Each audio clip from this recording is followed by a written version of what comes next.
Good afternoon and thanks for joining us right here on this little crowded table talk. How are we all? Doing good. We wanted Eric to be on the show today, Yeah, good to be here. It's been a while. It's been a little while. It's been a while since I've had another bloke on the table. But this is David Goldman.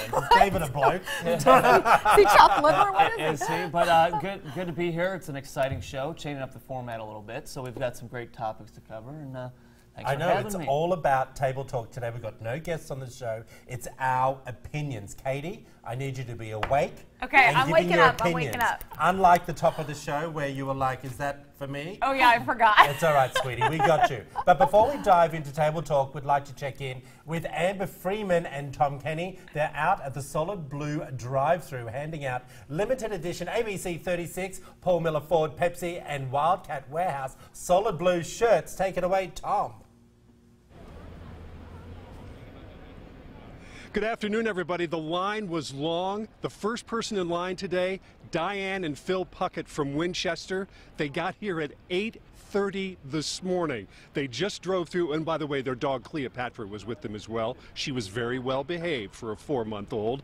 But a tremendous turnout here at Whitaker Bank Ballpark, as always. People getting the brand new edition of the Solid Blue t-shirt just in time to kick off the UK football season.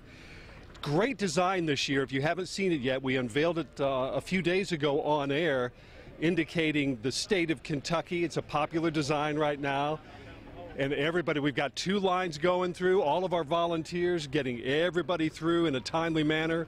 It's a great atmosphere, and I know that there are showers and storms in the forecast, but apparently the weatherman and the weather gods are UK football fans because it's holding off for now.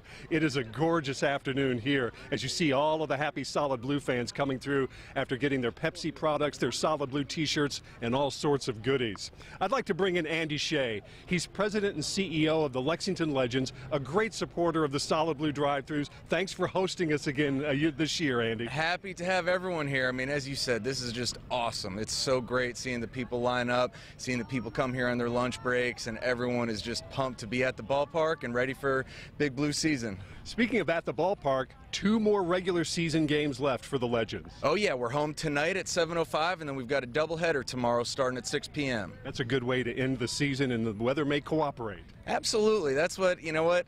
We'll take it minute by minute. So as it is right now, it is absolutely beautiful. Great last week of the season. Tomorrow we've got a great event supporting the flood victims and disaster down in Houston through the, and all of Texas, or a lot of Texas, through the American Red Cross with a lot of donation opportunities. And then of course, Red, White, and Boom this weekend. Yeah, talk a little bit about that. That is an enormous event that gets bigger every year. It's amazing. I mean, we've literally sold tickets to people from around the world. So we've got people coming in from all over the place to see our beautiful ballpark and our beautiful city, to see the biggest names in country music with Luke Bryan, Sam Hunt, Blake Shelton, and more. That's right. It's not just a baseball park, folks. It's a multi-use facility, and there's stuff going on beyond Red, White, and Boom. Absolutely. September 22nd, we're having our first ever Lexington Philharmonic concert out here. It's Harry Potter themed, and it'll be a heck of a lot of fun. Boy, that'll be great for the whole family. It'll be awesome. I mean, talk about reaching so many different people, audiences, and just a fun, new, unique place to see the Lexington Philharmonic perform. Thanks to you and your staff, as always, gracious, terrific hosts, well organized, and people are getting their shirts and they're happy. Well, we appreciate you all. This is a great crowd. I mean, as you've seen, the cones are optional to follow, so come on out and enjoy it. That's Andy Shea. He is the president and CEO of the Lexington Legends. We're here while supplies last. It's 2 Solid Blue t-shirts per vehicle, so who knows? If you're just hearing this for the first time now, come on out to Whitaker Bank Ballpark just off North Broadway in North Lexington. There may be some left, but for now, let's get it back to the studio. Tom, you're such a great man for doing that out there. Just about to rain. Weatherman, as he said, is the rain going to hold off? I hope so for their sake, but a great turnout. You see that line of cars? It is noon on a Tuesday. Solid Blue fans. Yes, that's right. It is what it is. Hey, we're going to kick off the show. You ready? Ready. All right, and I want to hear your honest opinions on this. No. Are you a swearer? No, not really. Do you not I try swear? not to. I mean, yeah, Do you walk once around in a the while house? slips Do you out. walk around the house naked? What? Why do you This need is to my know that? topic. That's not part of the story, Yeah, is it is. it? Is it Can really? we go back to the top of my script, if you wouldn't mind? What about you? Do I walk around Do you naked? swear and walk around the house naked? I've been known to have some colorful language from time to time, Right. but I'm trying to make a conscious effort to Not to be naked. to do that. I don't make any effort not to. Yeah. Okay, well, intelligent people are more likely to swear and walk around naked at home, according to a brand new study quizzing about 1,000 people on 400 typical behaviours. Researchers at the University of Rochester in the US also found that extroverts are prone to telling dirty jokes, while those with agreeable personalities are more likely to sing in the shower. Here's the thing.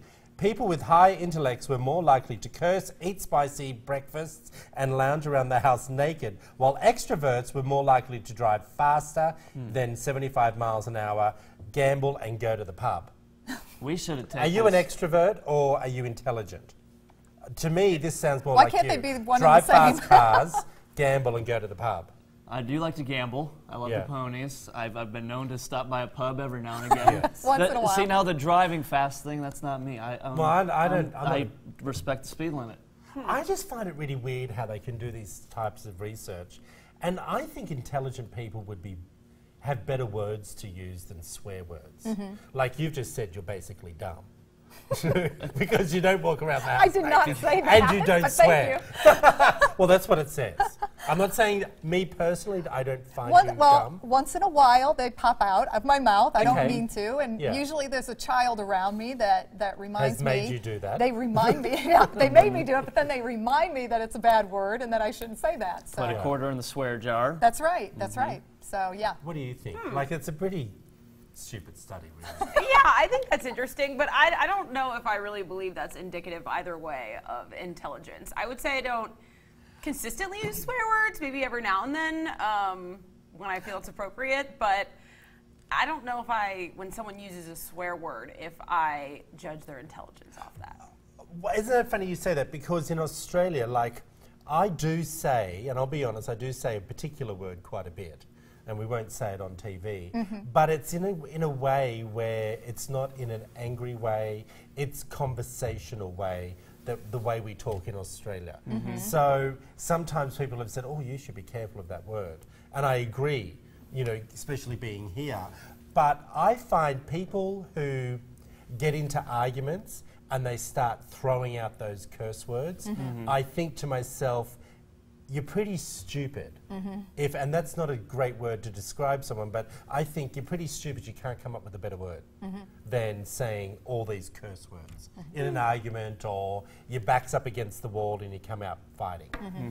I do think it's a cultural thing. I know many cultures it's Yeah. a little more accepted in Yeah. everyday life. I mean, we're on TV and our friendly people at the FCC say you can't say these words, and that's for a reason, because that's kind of American culture. But Yeah. like you said in the argument, if that's all you have to bank on, obviously you're not making very good points. You know, you need to make an argument, Yeah. not just throw a bunch of profanity along the way. Yeah. But I No, think you're there's right. different times you use curse words, because I think there's a difference between cursing at someone and just cursing. Like if I was using the F word, like you or something, but if I'm just telling you a story, like I can't believe blank Blah, blank, blah, you know, blah. happened, and you're just kind of talking that way. It's not. It's Yes. a different way. way. you That's know? the terminology Yeah. that's the reference that we use all the time. Right. In Australia, we make it part You're of... just speaking. You're not Yeah. cursing. I think cursing at someone is when it becomes really inappropriate, and I take that as a sign, a lesser When it's used Yes. as name calling, I Yeah, would say that's is a just good wrong. way of That's putting just it. wrong. But you know, you stub your toes sometimes. Yeah, colorful something like language. that. I You know, don't judge. your moment It of happens. genius or embellishment. I always thought, sometimes doing the weather, I'm like, if I could just use certain words right now and really get the point across. Oh, we've heard you say breezy. Yeah, that's an acceptable breezy. This is a really interesting topic, moving it along to, I don't know how you guys feel when you were growing up, but I know our school was pretty strict with their policies and what we could and couldn't do. And you're talking about a young guy that couldn't get into school Right. because of long hair. Right, right. His mother, this is in Texas too, Bellevue, Texas. And what the mother went to register her 4-year-old son for preschool, and they would not allow him to be registered because of his long hair. There's a picture of him, and yes, he indeed has very long hair. Very long hair.